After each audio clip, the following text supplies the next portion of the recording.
Et si le sport pouvait changer le monde?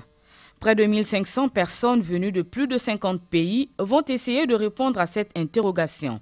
C'est pourquoi, lors de la cérémonie d'ouverture, les intervenants se sont accordés à dire l'absolue nécessité que les travaux de Doha aident à franchir les obstacles afin que l'on soit amené à créer des initiatives, que l'on sorte de là avec une feuille de route.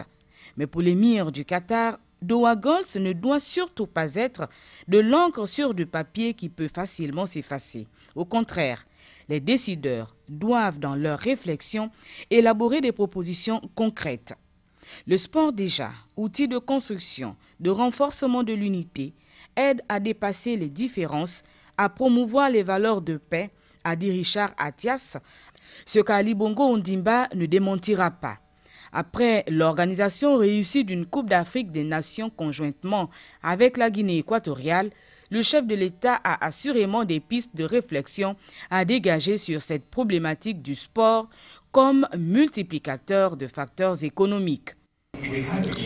Nous avions une vision, des objectifs et des plans.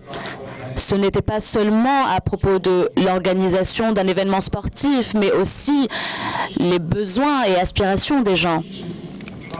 En addition à la compétition, nous avions dû mettre en place des infrastructures dont on pourra bénéficier dans le futur, des routes, la télécommunication, l'eau et l'électricité et le développement urbain. Avec la Coupe d'Afrique des Nations, nous avons gagné beaucoup d'expérience dans l'organisation d'événements, le marketing, la création d'infrastructures. Des nouvelles opportunités ont été créées pour notre jeunesse. Et de nouveaux curriculums sont en train d'être mis en place dans la science et l'éducation. Et c'est pour ça que j'aimerais féliciter Doha Goals, les partenaires et l'équipe d'avoir donné cette plateforme pour rassembler les hommes et les femmes, les sportifs, des businessmen et les médias. J'aimerais aussi féliciter l'effort et l'ambition du Qatar dans le sport. Nous avons les mêmes espoirs pour nos continents et athlètes. Des nations qui réussissent dans le sport, dans des sphères culturelles, sont celles qui en général deviennent efficaces économiquement. Développement socio-économique par le sport. Le thème a toute son importance, ce qui explique d'ailleurs la participation des sportifs de renom.